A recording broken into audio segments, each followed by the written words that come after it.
To travel the world, especially for me, farm boy from Idaho. I didn't have many skills when I first awakened to the opportunity that, you could work for pay.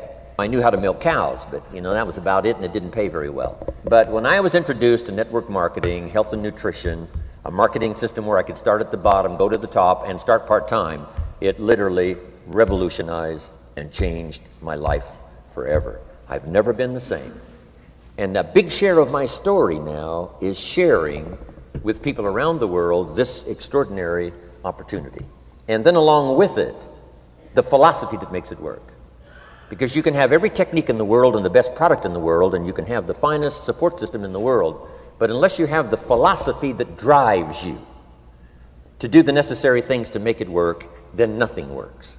So I like to talk about all the things that made it work for me and see if that might not be valuable for someone else. So I want you to take some good notes. If you're ready to take notes, say, I'm ready. Ready. I like this crowd already. Treat me well, I might take you with me as my traveling audience. Now, here's the next key on being prepared for the next century, and that is your personal philosophy. At age 25, the things that so dramatically changed my life was, number one, the discovery of a unique product that I could believe in. My mother taught nutrition, and she taught good health, so I was the beneficiary of that. It came from my grandmother, my grandfather, passed it on to my mother. She taught it, passed it on to me.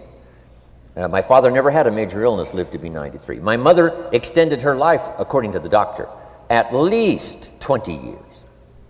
She should have died at least 20 years earlier than she did, simply because she stretched out those years by the study of good nutrition. I was an only child, and Mama studied and, mixed up all that stuff back then. She'd say, hey, me and Papa and her, she said, drink this stuff. If it don't kill us, I think it'll help, and we're gagging down this stuff.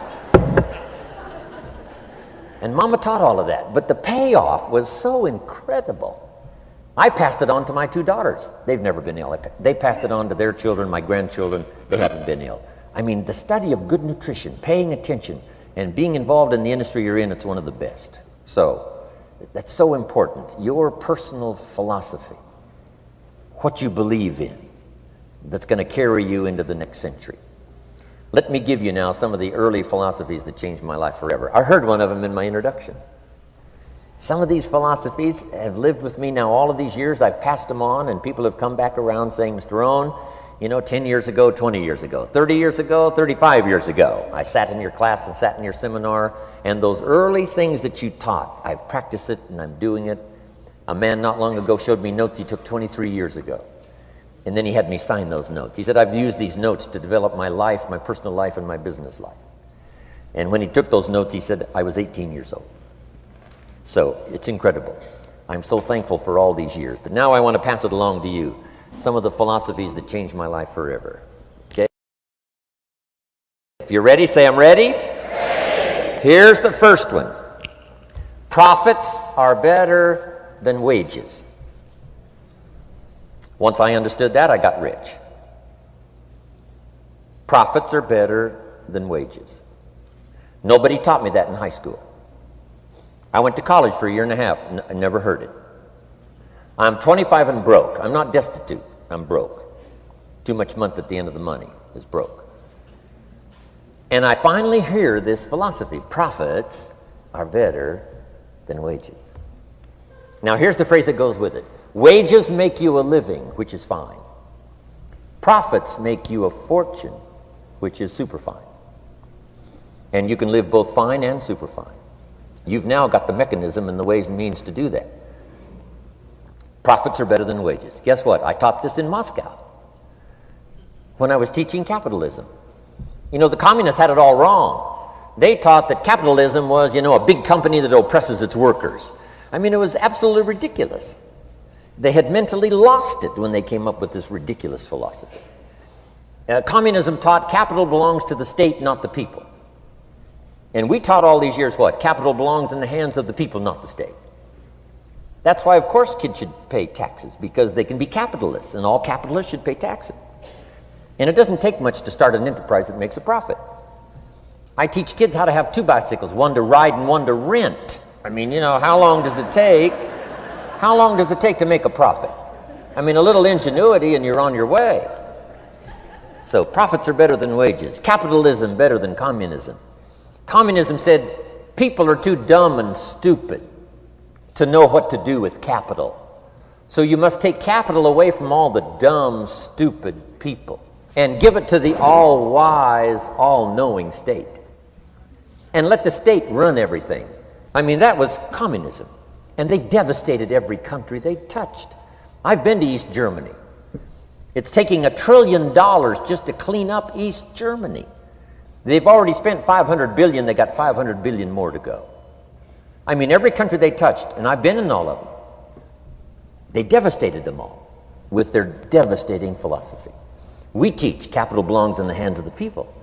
That's where the ingenuity is to bring goods and services to the marketplace. And I'm going to show you later the miracle of capitalism grassroots in America, which you're involved in. But once I understood this now, it was so incredible. Profits are better than wages. Now, when I first was recruited, I'm a distributor for this little product called Abunda Vita. And here's what my mentor said, Mr. Schoaf. He said, Mr. Rohn, you can start this miracle working business part-time. You don't have to go full-time, you can start part-time.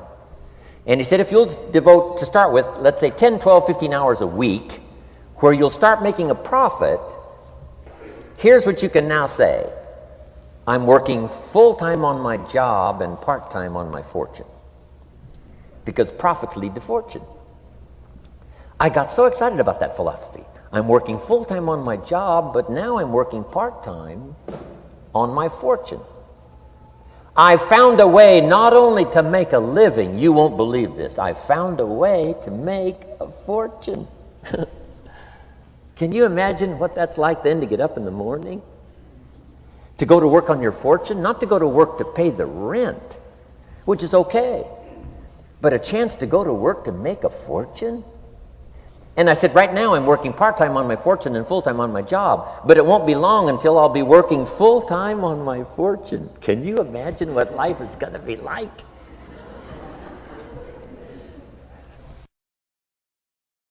Now, here was my first goal when I started, and that was part-time. I wanted to equal on my profits part-time what I was earning on my full-time job. This is called the magic of part-time. It is so thrilling for people to start working the business part-time, because now you can work on profits, and it doesn't take very long. If you'll really concentrate on those 10, 12, 15 hours a week, it won't be long if you really do it right and learn some of the skills I'm going to talk about. It won't be long until you can be earning as much part-time working on your fortune as you are full-time working on your job. I did that in less than 6 months. Now I've got an incredible invitation. I found a way part-time to work on my fortune, and I'm making as much money at that as I am on my full-time job. Would you like to hear my story? It was incredible. Now here was my second goal, to make twice as much money part-time working on my fortune as I was working full-time on my job. And I reached that in less than a year. Making twice as much money part-time working on my fortune as I was full-time working on my job. Now I've got an incredible invitation that won't quit. I found a way, through a unique opportunity, to work part-time on my fortune, and I'm now earning twice as much money as I am working full-time on my job. Would you like to hear my story? Do you imagine anybody would say, no, I don't care to hear your story? No. Everybody I said that to said, wow, yes, what are you doing? I said, I'm glad you asked. Let me tell you. Now, when I started making twice as much money part-time as full-time, here's my dilemma. I didn't want to go full-time. And why not go full-time? And the reason was because I didn't want to give up my electrifying story. Right? It was so powerful, nobody could resist the invitation to at least take a look. I didn't want to give it up. And I hung on for I don't know how long until it was, almost insane. And then finally, reluctantly, I gave up my full-time job. But now,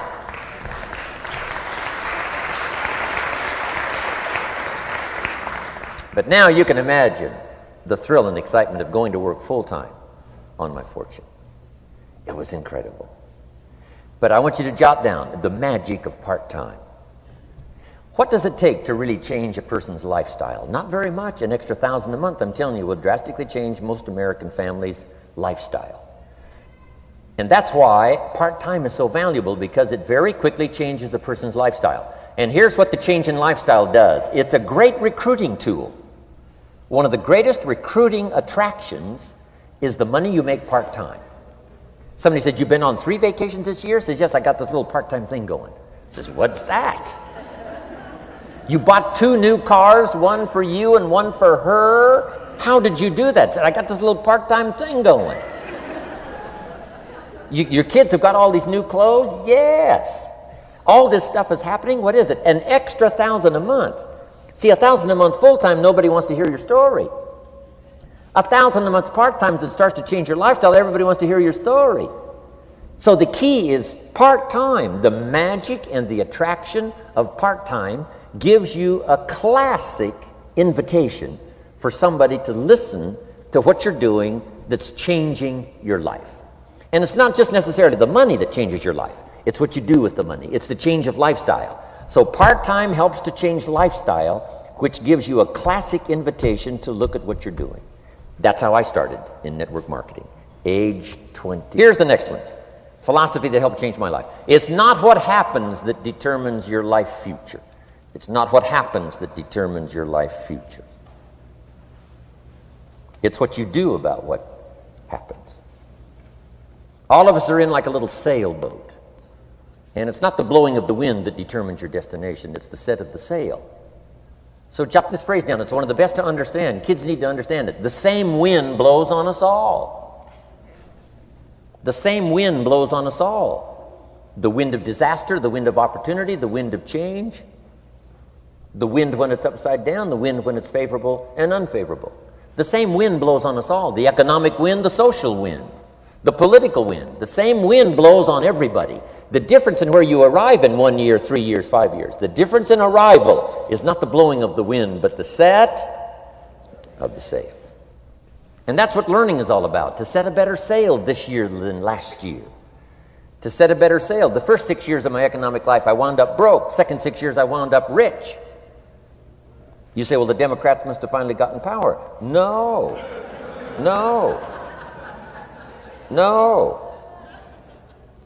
It was not a political change. Here's what changed the second 6 years of my economic life. It was my philosophy that changed.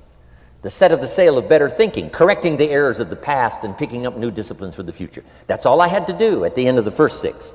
Correct the errors of the past and then pick up some new disciplines for the future. And my total life changed. The second 6 years was totally different than the first 6 of my working life. And guess who can do that? Anybody. Now, you can keep on the same path for the next couple of years as you have the past 2. But if you wish to, and maybe everything's okay for you and you don't need to, but if you need to make some changes, I'm telling you, you can start doing it today so that the next 2 years will be drastically different than the last 2. And anybody who wishes to do that can. And you can do it between ages 40 and 43. You can do it between ages 13 and 15. You can do it between ages 60 and 62. Any 2 years, any 5 years that you wish to drastically change from the previous 5, you can do it. If you wish to. Now, this isn't written. This is not a law. Here's what it's called: opportunity.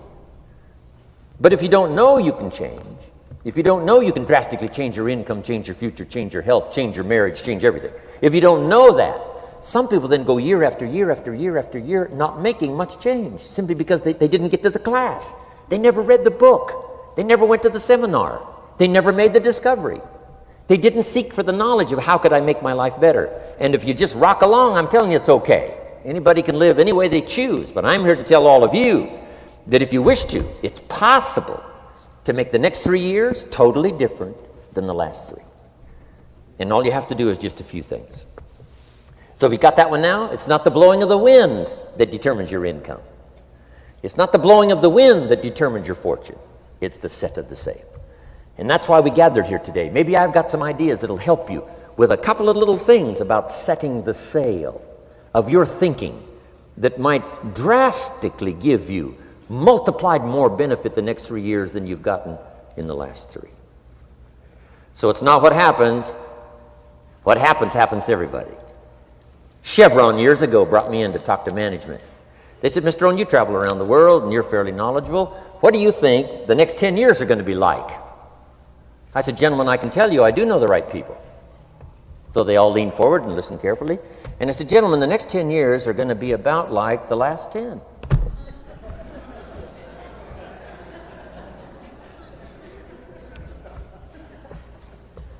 The next season after fall is, well, I promise you that's not going to change. After day comes night. I promise you that's not going to change.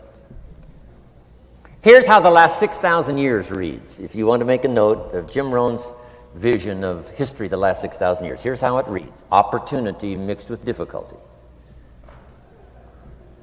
And if we're around another 6,000 years, it's going to read like that looks like for the next 6,000 years. Opportunity mixed with difficulty. Now, sometimes there seems to be more opportunity than difficulty, and then sometimes there seems to be more difficulty than opportunity, but the mix isn't going to change.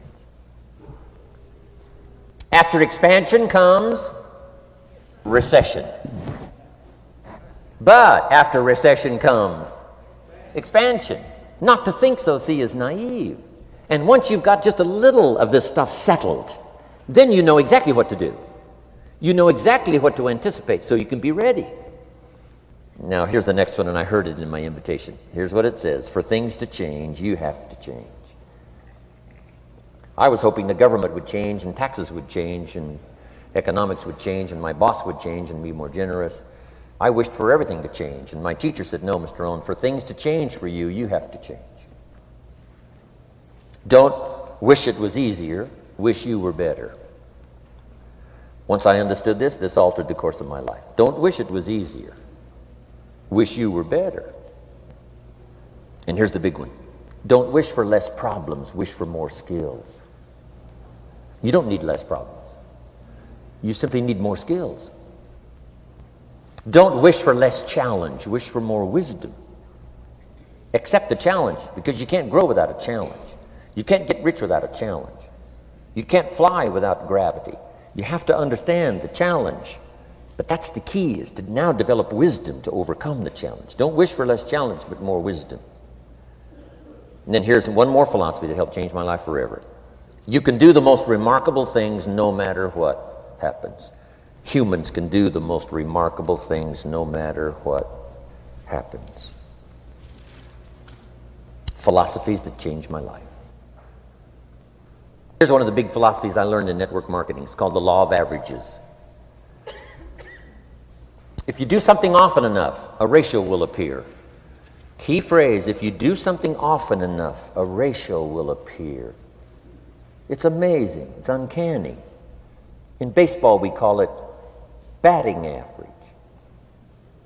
If you talk to 10 people, one says yes. Now the ratio has begun. 1 out of 10. Talk to 10, get 1. Here's something interesting about the law of averages. Once it starts, it tends to continue. This is colossal information. Once a ratio starts, it tends to continue. If you talk to 10 and get 1, sure enough, chances are excellent if you talk to 10 more, you'll get another one. Talk to 10 more, you'll get another one. Now you can compete. If you can only get 1 out of 10, you can compete, even with somebody that can get 9 out of 10. If you've been here a long time, you can get 9 out of 10. I just joined, I can only get 1 out of 10. If we have a 30-day contest, I will beat you. Say, well, how could you beat me? Here's why. During that 30 days, you talk to 10 and get 9. I talk to 100 and get 10. I beat you. Isn't that clever? This is clever stuff. And I do it for two reasons. I sincerely wish to win. But I do it for another very sincere reason. I wish for you to lose. And that's noble on my part. Here's why it's noble. You learn more by losing than you do by winning. So I wish to give you that experience. Now here's how I do it once I understand the law of averages. When I'm new, I make up in numbers what I lack in skill. I make up in numbers what I lack in skill. Now who can do that? Anybody that's ambitious. Anybody with a little ingenuity. Anybody. Doesn't matter. Now here's one more.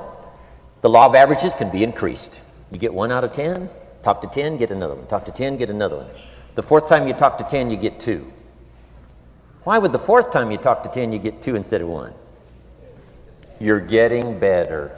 You're getting better. And who can get better? Anybody. Talk to 10, get 2. Talk to 10, get 2. Finally, talk to 10, get 3. I finally got up to about 3. Now, it takes more than a genius to go past like 3 or 4. But 3 will do. If you bat 300 in baseball, they pay you $4 million a year, which means you're out 7 times out of 10. 7 times out of 10, out. Make $4 million a year. Are you ready for that? So, this works so well now in your business. Just jot the phrase down. You don't have to bat 1,000. You don't have to bat 1,000 to make big money. 1 out of 10 is fine. 2 out of 10 is terrific. 3 out of 10 is fabulous. Some particular incredible genius might get 4 out of 10. But 3 out of 10 is sufficient to make you rich beyond your wildest imagination. This is how I went after my friends, neighbors, and relatives when I first started recruiting. I said, look, I've got a new business, and I'm getting about 3 out of 10 to join. And I don't mind you. Just come to the meeting and be one of the 7.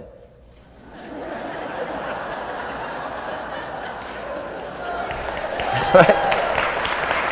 Doesn't matter. Right? You're my friend, you'll do me a favor.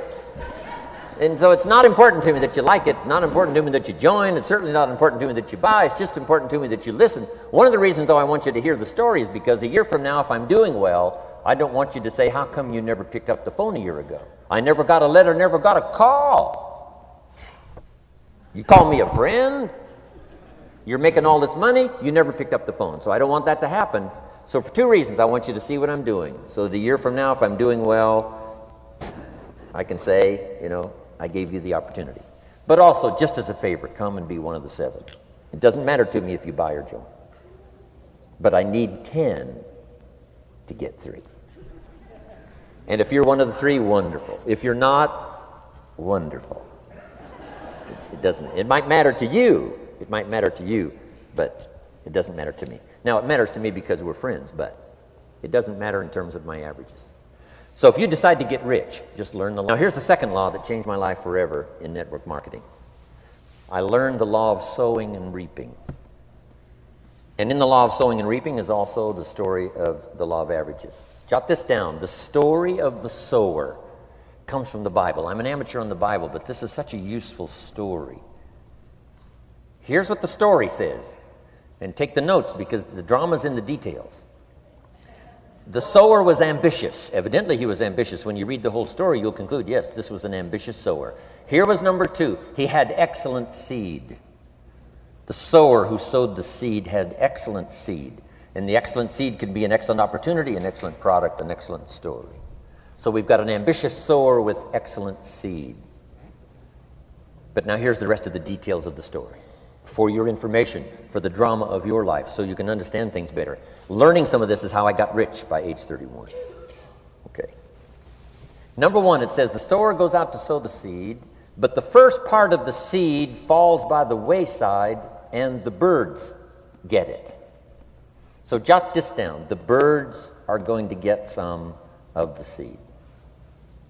The birds are going to get some of the seed. Now you say, well, Mr. Rohn, what does that mean? Well, I invite John to come to a meeting. He said he'd be there Tuesday night. Tuesday night I show up, John isn't there. I say, John, I wonder why John didn't make it. Now I know the answer. The birds. The birds. John had this great idea of coming to the meeting to look at an opportunity, and somebody stole it and said, you're not going to go see network marketing. And he says, well, maybe not. So have you jotted that down now? The birds are going to get some. Now, when the birds get some, you've got two options. Number one is to chase birds. And say, well, let me get a hold of the person that talked him out of coming to the meeting. I'll tear him a new page. But I wouldn't do this. Here's what happens if you go chasing birds. You leave the field. If you go chasing birds now, you leave the field, which is going to distract from your future, not add. So you can't chase birds and try to straighten this stuff out. Here's what it is. It's just one of those things. And here's the best comment when things are a little disappointing. Isn't that interesting? You just have to say, I thought sure he would be there. He promised me. He promised me. But I know it was the birds. And you just have to say, isn't that interesting? Now, here's the rest of the story. It says, the sower kept on sowing. See, that was the secret to his success. He kept on sowing. And if you keep sowing, you can sow more than the birds can get because there aren't enough birds. If you keep sowing, there are some birds, but there's not enough because the law of averages will work for you. My mentor taught me, he said, you know, Mr. Rohn, there's only 9 or 10 real nasty, miserable people in the whole world. Now, he says they move around a lot, you know, and you're liable to... You'll bump into one once in a while. But when you bump into one, you say, there's only 9 more like you. I can handle that in the whole world. Okay. Now, here's what else it says. The sower now keeps sowing the seed. Now the seed falls, the story says, on rocky ground where the soil is shallow. And the rocky ground where the soil is shallow is not of your making, because you had excellent seed and you were an ambitious sower. So the rocky ground where the soil is shallow is not of your making. But here's what it says what happened. This time, the little seed that falls in the ground starts to grow, and the little plant starts to grow. But the first hot day, it withers and dies. It dies. Not an easy thing to watch. I finally get John started. Sure enough, 3 or 4 days later, somebody says, boo, and he goes,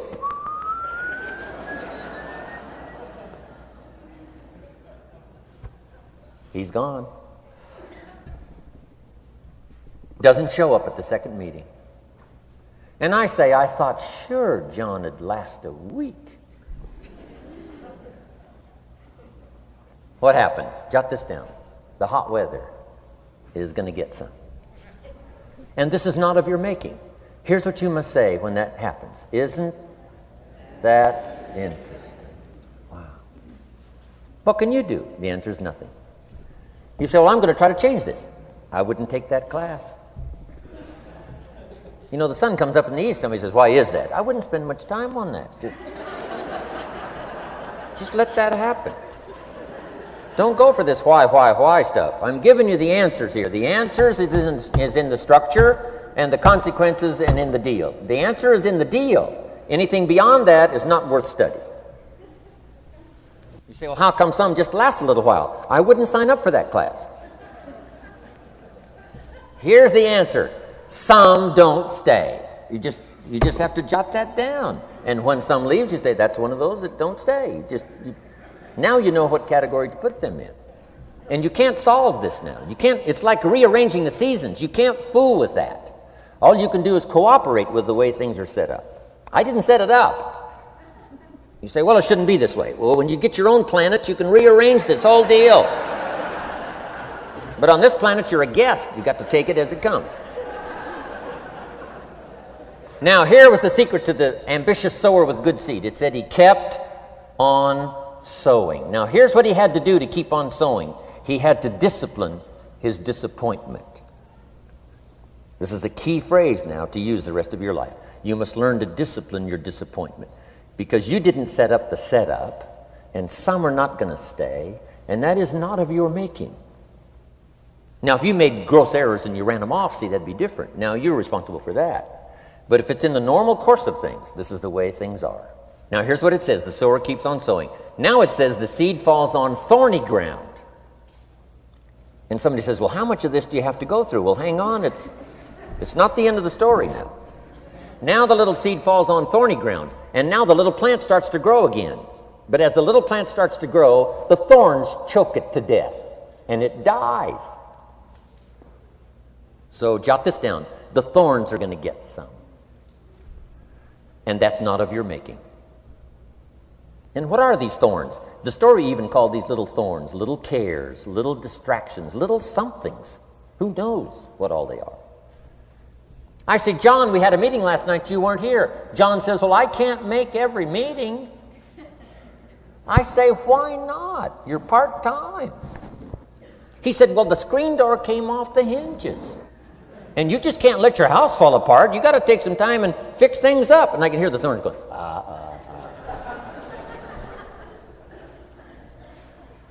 He says some extra trash had piled up in the garage. You can't let mountains of trash take over. You got to keep your trash hauled out. People who let little things cheat them out of big opportunities. People who let little things cheat them out of big opportunities. And you feel almost helpless. What could I do about that? And that's nothing. And you say, well, why is this? I'm asking you not to sign up for that class. Don't sign up for these why is this class. It's just the way it is. Like winter following fall and spring following winter. So if you got that, the thorns are going to get some. But now here's the good news. Let's read the rest of the story now quickly. The sower now what? Keeps on sowing the seed. Keeps on sharing the story. Keeps on giving an invitation. Yes, the invitation can be more powerful for me as it was 1 year later than it was the first month. Because now I'm saying I'm making twice as much money part-time as I'm making on my full-time job. Yes, the story can be more powerful, but the law of average is still going to work. But now here's what the story said. Finally, the seed falls on good ground. Finally, the seed falls on good ground. Now put this in parentheses. It always will, if you keep sowing. If you share a good idea long enough, it will fall on good people. But now here's the rest of that story. Some of the good ground did 30%. And some of the good ground did 60%. And some of the good ground did 100%. You say, well, why the difference in numbers? I wouldn't sign up for that class. Come on. Have I said that often enough now? Don't register for that class. It's just the way it is. Now, I tried to get the 30s to do 60. Found out it was more than I could handle. I used to say, I'll make them successful if it kills me. I almost died. No, you can't do that. Here's what you do. Let the 30s do 30 to the best of their ability and keep doing 30, because that's how they build their lifestyle and get what they want out of life. And let the 60s do 60, and let the 100s do 100s. Now, how can you get some to do 100%? You got to go through all these experiences, and you got to talk to all these people. Let me quickly give you now a list of the skills that changed my life forever. Developing a new philosophy that I could do it in my network marketing experience now led me to developing new skills. Right, I knew how to milk cows, but it didn't pay well. Here's the first skill I learned that changed my life. Getting a customer. Making a sale. And of course, sales for you is easy, right, because it's not technical. Right? The technical is all taken care of. You simply represent your product. If you share a unique product, talk about its merits, persuade someone that it's the best, they agree to buy, that's the simple art of sales. But in your business, here's what it's more like: sharing. Because using the product yourself, gathering some testimonials, you simply share that. So we're not talking like high-powered spacecraft technical skills here. It's simply sharing something you've discovered with someone else and doing it well enough to where they agree they would like to participate. Now here's what happened when I learned sales. It multiplied my income by 5. Now it didn't take that much because I wasn't doing that well in farm country, but it did multiply my income by 5. Sales, getting customers, laying that incredible foundation for an entrepreneurial career. So now I've got 2 skills, milking cows and making sales. Here's the next one I learned that changed me forever, and that's recruiting, introducing the business opportunity to new people, learning how to give a good invitation, learning how to give 2 kinds of presentation, formal and informal. And the third part of recruiting, of course, is following up. Once you start a new life, now you got to take care of it, like a new mother would take care of her baby. You don't start a new life and abandon it. You start a new life and nourish it like a mother and protect it like a father.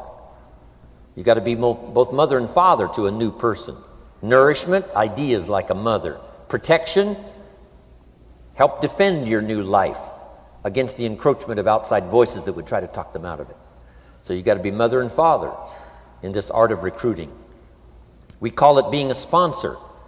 And being a sponsor is like being a bridge, helping somebody from darkness to light, from skeptic to faith, from not knowing to knowing, from no confidence in themselves to starting to gain confidence. You're the bridge that helps people from the shadows to the sunlight. It's one of the most exciting positions to occupy in all of network marketing industry, is the bridge, helping people crossing the bridge out from discouragement into recognition. Being this bridge, that's what the recruiting magic is all about. You've got the answers. They've been looking for the answers. You've got the answers, and you help them cross this bridge. You see something in them before they can see it in themselves. You assure them that it's possible to be more than they are, therefore they can earn more than they've got, have more than they possess. This is one of the great arts in the world, and here's what's exciting about this art. It pays big money. Because now you operate a unique philosophy taught first in the Bible. John Kennedy taught it in his inaugural speech. Zig Ziglar's got one of the best ways to put it. And that's the secret to wealth. The secret to wealth and fortune. First taught in the Bible. Because the question was asked, how can we achieve greatness, great wealth, great power, great influence, great recognition, great self-esteem?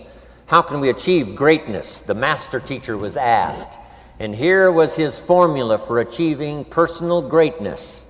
He said, find a way to serve the many, for service to many leads to greatness. For those that are interested. Some people aren't interested, but for those that are, service to many leads to greatness. Someone says, well, best I can do is just take care of myself, which is okay, but it doesn't lead to greatness. Someone says, I got enough bills of my own, I can't worry about someone else's bills. That's okay, but it doesn't lead to greatness. Greatness is helping people pay their bills, you forget about yours. Because if you help enough people pay theirs, yours disappear. Help people with problems, your problems disappear. The key to greatness, the master teacher taught, is finding a way. Now, a lot of people would like to serve many people, but they don't have a way. And what's exciting about you and your business is you've now got the way. Whether you use it or not, it's up to you. Whether you cash it in or not is up to you. Whether you make a fortune or just a little, that's all up to you. Each person's ambition, it's called the same marketing, the same product. The products are the same for everybody here. The marketing system is the same. The difference is each person's philosophy and each person's individual ambition. But whatever your ambitions are, now you've got the ways and means. And here's what you've got the ways and means to do. Serve as many people as you would like. Now, here's what's exciting about recruiting. With what you're involved in here, you can directly and indirectly affect the lives of dozens of people. Some of you are going to directly and indirectly affect the lives of hundreds of people.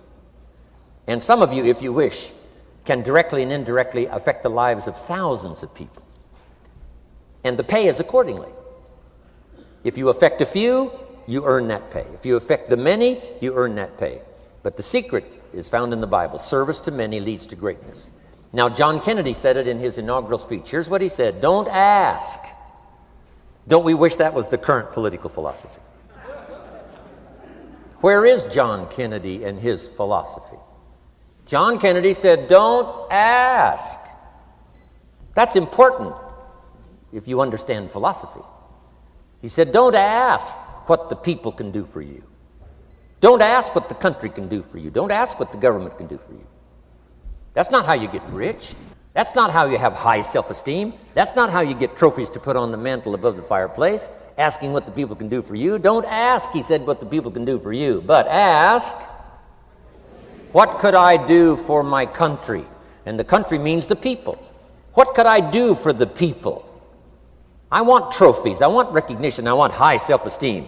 I would even like a chance to make a fortune. John Kennedy says it's easy. Don't ask what the people can do for you, but ask, what could I do for the people? Could I directly and indirectly serve many in my country? And now that you are participating in this program, the answer is yes. Now, Zig probably said it best. Zig's got some great stuff.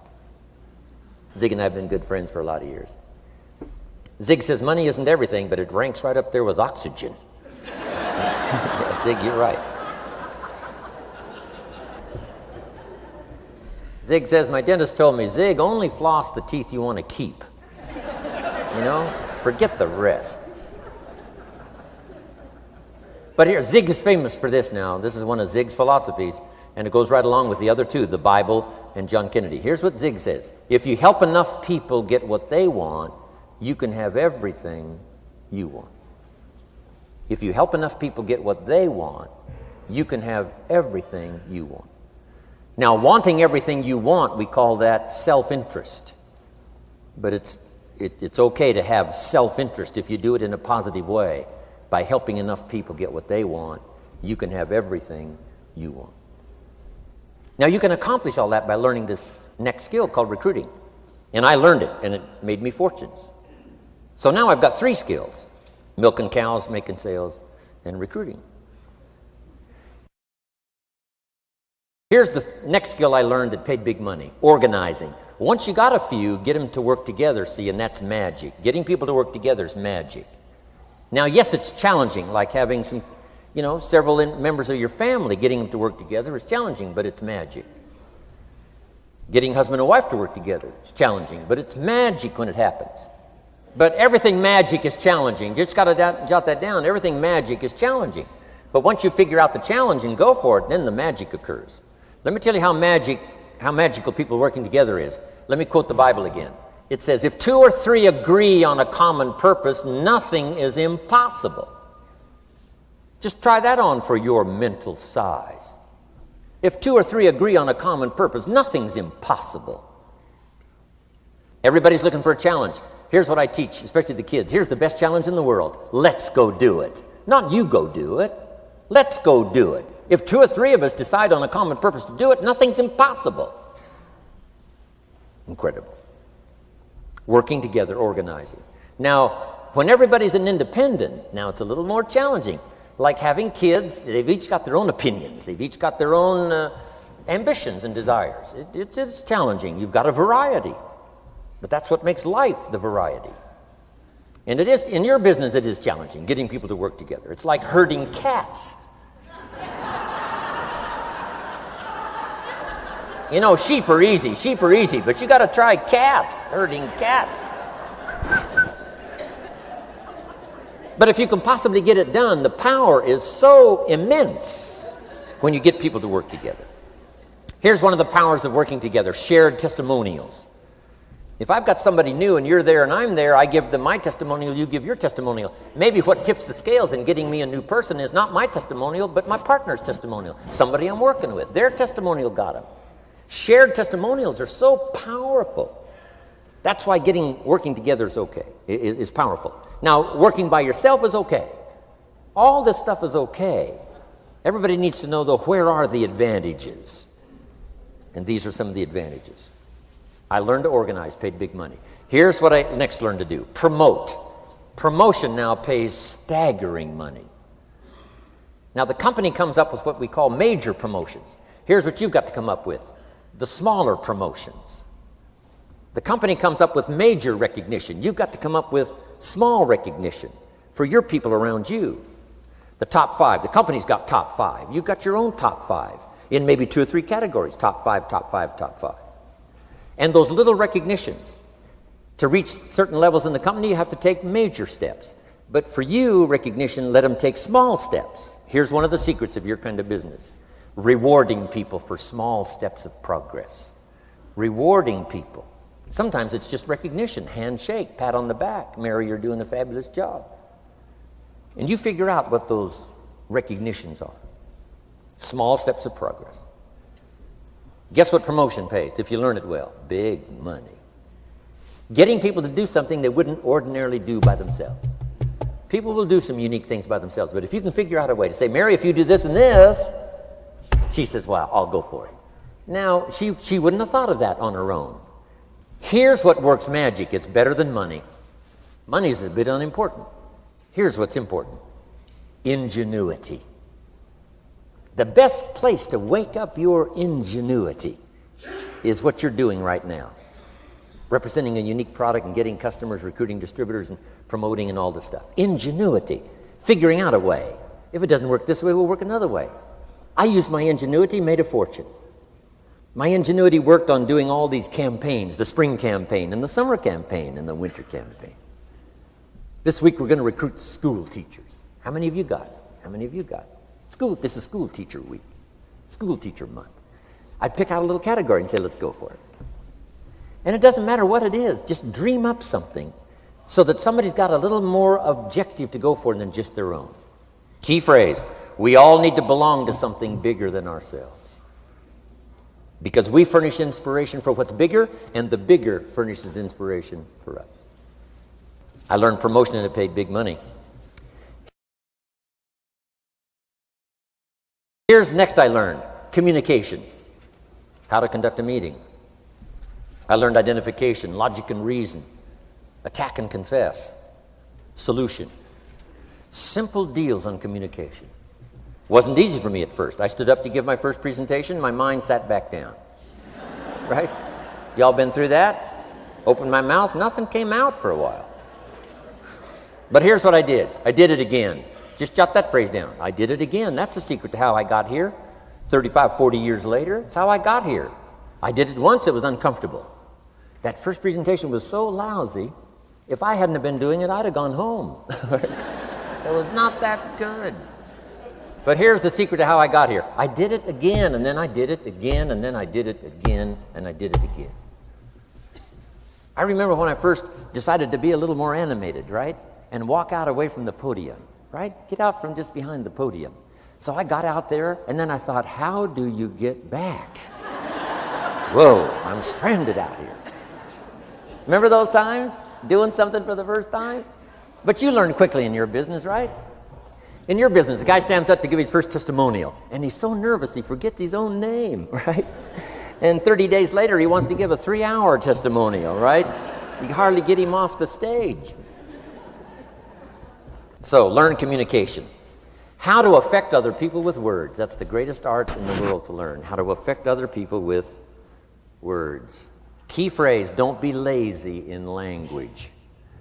If you learn to use the gift of your own language wisely, it can make you a fortune and build an incredible life.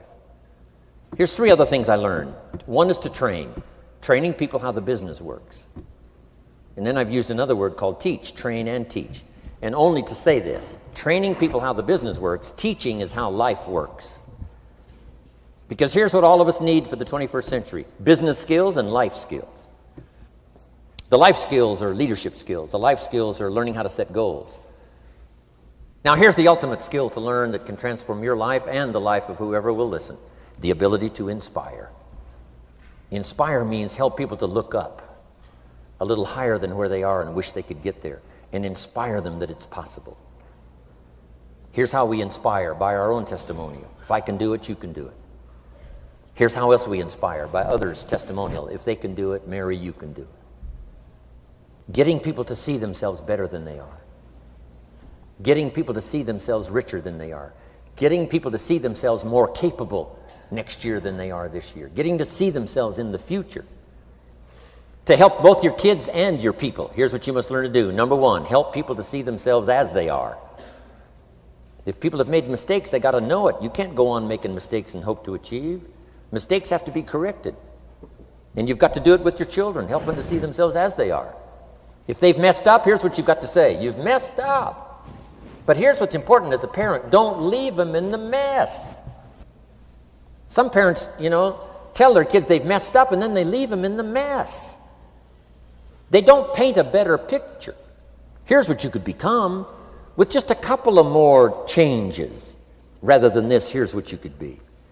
So we must help our children see themselves as they are, but here's the greatest gift: to help our children see themselves better than they are. To transport them not only past to see their mistakes, but transport them to the future to see their opportunity. To see the person they can become. My mentor had that greatest gift to help me to see myself better than I was. At first it was difficult to see, then I started to believe, and that's how I got here today. He said, one of these days, Mr. Rohn, you'll walk into a room full of people and you will hear some of them say, that's him, that's the famous man. I said, well, that could never happen to me. He said, trust me. If you keep working hard on the disciplines like you're doing right now, that'll happen. You'll walk into a room full of people and you'll hear one say, that's him, that's the famous man. He saw it and he tried to get me to see it. And now finally it's happened. I think when I walked in here today, I think I heard someone say, that's him, that's the famous man. It happened for me.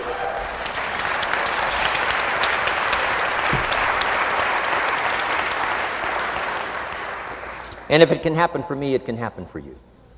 Just master these skills to inspire. Here's what else I learned, the skills of building an organization. Learn to work with the people who deserve it, not the people who need it. You must be like life itself, respond to deserve, not to need. It doesn't say if you need, you will have a harvest. It doesn't say if you need a harvest, you'll have a harvest. It's not what it says. It says if you plant, chances are good you'll have a harvest. If you plant, you will reap. Not if you need, you will reap. So we must be like life itself. Respond to the people who deserve it by planting, by taking the first step. Even God himself says, if you move toward me, I'll move toward you. That's the condition. You move toward me, I'll move toward you, says the Almighty. Now he could also say, you don't move, I don't move. You say, well, that's arbitrary. Well, when you're God, you can set it up that way. Now, learn to work with the people who deserve it, not the people who need it. Now, here's what's the next step. Teach people how to deserve your time. Teach people how to deserve your attention. Teach people how to deserve a phone call. Say, Mary, you just take this one step and I take 2 steps. You take 2 steps, I take 5 steps. You don't step, I don't step. But this isn't hard now. You step, I step. You respond, I respond. You try, I try. You make a call, I back you up. Right? Learn to teach people how to deserve your time and your attention. Next, I learned to work by group more than individual. Here's why. 80% of the people do 20% of the business. So 20% of the people you can work with individual, 80% you have to work with by group. But group is very powerful, less confrontational.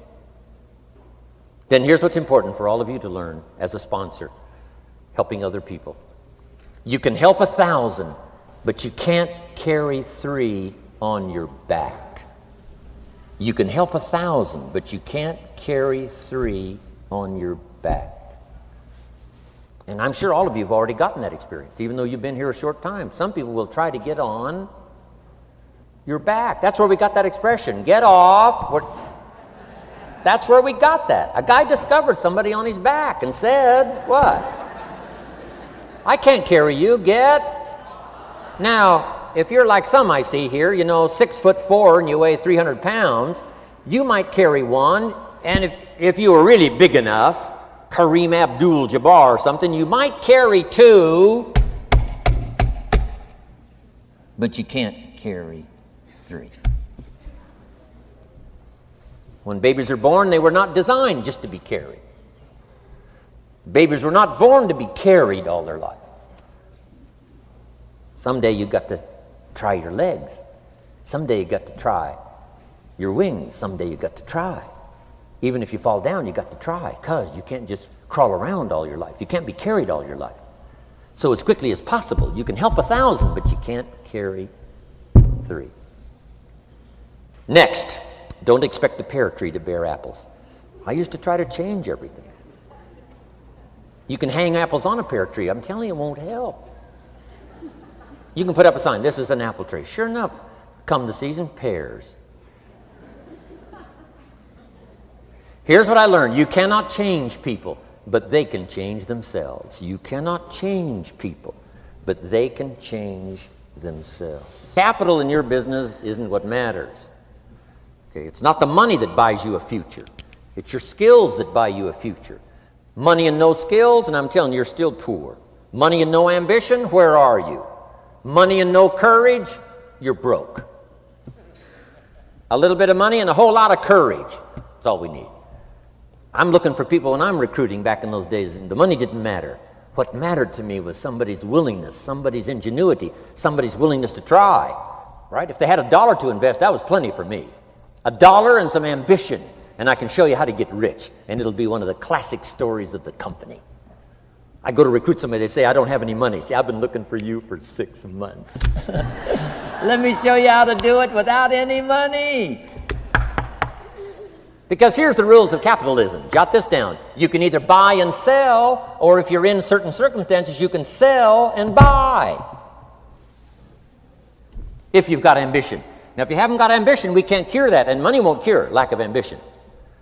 But if you've got $1 and some ambition, I'll show you how to get rich. And even if you don't have $1, I'll show you how to get rich, because you can sell and buy. Somebody says, as soon as the product arrives, I'll sell it. Then you don't understand.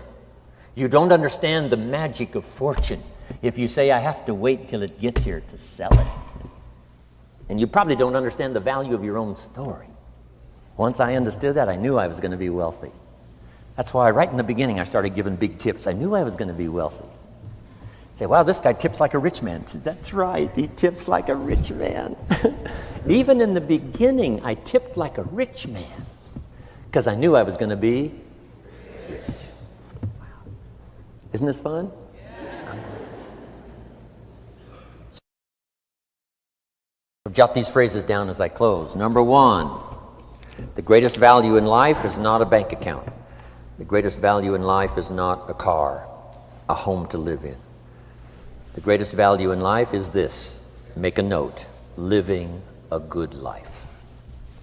In the midst of all of our achieving and recruiting and building and growing, helping other people, being a part of society and the country and the world, being all of this stuff, here's what you must figure out all of your life, how to continually live a good life. So let me give you my short list. I'll cover the long list the next time I see you. Here's the short list on a good life. Number 1, productivity. If you don't produce, you won't be happy. Here's number 2, good friends. The greatest support system in the world is good friends. You got to work on that. Don't be careless here. Friends are those wonderful people who know all about you and still like you. Here's next, spirituality. I'm not asking you to be a believer. I am a believer that humans are more than an advanced form of the animal kingdom. I'm a believer that we're a special creation. I don't ask you to be a believer, but here's what I do ask. If you are a believer, here's what you must do. Study, practice, and teach. Whatever's valuable to you, study, practice, and teach. Repeat it after me now. Again. Study, practice, and teach. Here's why. It builds the foundation that builds the country, that builds the nation, that helps us to compete among the nations of the world in the 21st century. And this is one of those subjects, to study, practice, and teach. Next, my parents taught, don't miss anything. Don't miss the game. Don't miss the performance. Don't miss the show, the movie. Don't miss the words. We're all inspired by the words. Elton John says she lived her life like a candle in the wind, never knowing who to cling to, when the rain set in. You can't miss those lyrics. You can't miss the music. You can't miss the songs that nourish the soul. You can't describe how brief and fragile life is much better than that. George Harrison, one of the Beatles, sings, "If not for you, the winter would hold no spring. Couldn't hear a robin sing. I just wouldn't have a clue if not for you." Wow. You got to remember the words that reflect the experience. Barbra Streisand sings, "It used to be so natural to talk about forever, but used to be's don't count anymore. They just lay on the floor till we sweep them away. You don't sing me love songs, you don't say you need me, and you don't bring me flowers anymore." Illustrative of all of our experiences. Winston Churchill said, "The truth is incontrovertible. Malice may attack it and ignorance may deride it, but in the end, there it is." You got to use that. Feast on someone else's comments. Because, see, you could stay up all night and not think of that.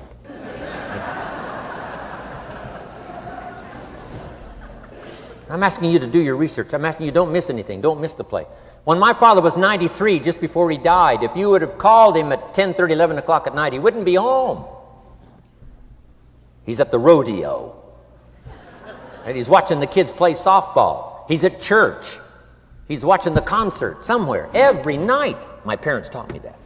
Don't miss anything. Even the little small things, don't miss. The big things, don't miss. Don't miss, don't miss. It's part of living a good life. Here's why. Jot this phrase down. It'll serve you well forever. If you live well, you will earn well. If you live well, it'll show up in the texture of your voice. If you live well, it'll show up in your face. If you live well, it'll show up in the magnetism of your personality. If you live well. So don't miss the nourishment of all the things around you that could help you live a good life. Next is the inner circle. Take care of them, they'll take care of you. Inspire them, they will inspire you. Nothing more valuable than the inner circle. That's where the power to conquer the world comes from, the inner circle. If a father walks out of the house and he can still all day long feel his daughter's kiss on his face, he's a powerful man. That nourishment of the inner circle is so incredible. If a husband walks out of the house and all day long he feels the imprint of his wife's arms around his body, he's invincible. Who can touch him? One person caring for another, the old prophet said, is the greatest of virtues. There's many virtues and values, but the greatest is love, one person caring for another. Better to live in a tent on the beach with someone you love than to live in a mansion by yourself. People caring for people. And especially that inner circle where the power is so magnificent that if you draw from it, if you nourish it, and then it nourishes you. Now here's my last comment. Ask for God's help. We could all use a little help. But my whole seminar was what you can do. A man took a rock pile, turned it into a fabulous garden. Somebody came and saw it and said, "You know, you and the good Lord have this fabulous garden here." The gardener said, "I understand your point, but you should have seen it a few years ago when God had it all by himself." So we do play a part. So make this the last note now. We have a chance as human beings to participate in the miracle process. We have a chance as human beings to participate in the miracle process. And you can go do that every day as often as you wish. Changing somebody's life. Rescuing somebody from oblivion, building an organization second to none so that your name will appear in many people's testimonial. And that's why I came today. So that by chance, I don't need the money. It's not why I'm here. I take the money, but I don't need the money. But here's why I'm here. By chance, perhaps, if I've come along at the right time, I don't know what time this is for you, but if I've come along at the right time, just maybe, a week from now, a month from now, a year from now, 5 years from now, you might say, Jim Rohn came by and gave us a little piece of information. That started me down the road. Here's what's happened to me. And my name might appear in your testimonial. Now, here's the drama as we finish. How many of you have my name in your notes? Here's the part of the drama then. I go with you. When we all leave here and the lights are out and the place is dark, I go with you because you've taken my notes and hopefully some of the spirit, some of the stuff I had besides just the notes. So I go with all of you. But here's the big drama. All of you go with me. See, that's so unbelievable. So as I leave here, I promise not to leave you behind. I will take you with me in my thoughts and in my heart. God bless.